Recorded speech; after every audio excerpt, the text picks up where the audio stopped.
डोंबिवली पूर्व में महायुति द्वारा भव्य तिरंगा रैली का आयोजन।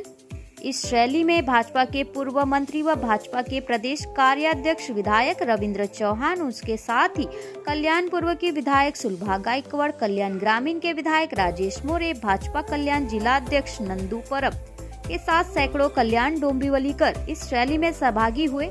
इस रैली में स्पेशल पूर्व सैनिकों की बड़ी संख्या में उपस्थिति रही। हाथ में भारत का तिरंगा लेकर भारत माता की जय के जय घोष के साथ भव्य तिरंगा रैली निकाली गई।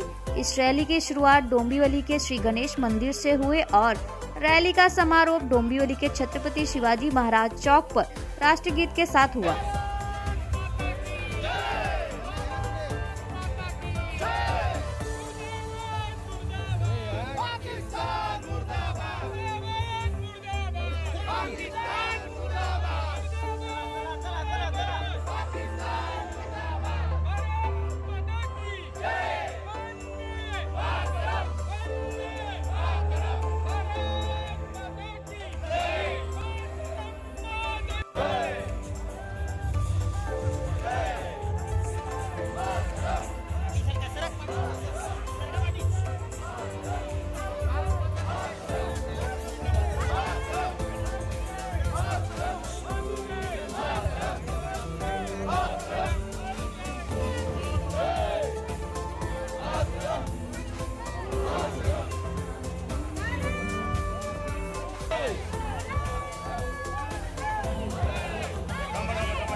जय वंदे मातरम, वंदे मातरम, भारत माता की जय, वंदे मातरम, वंदे मातरम।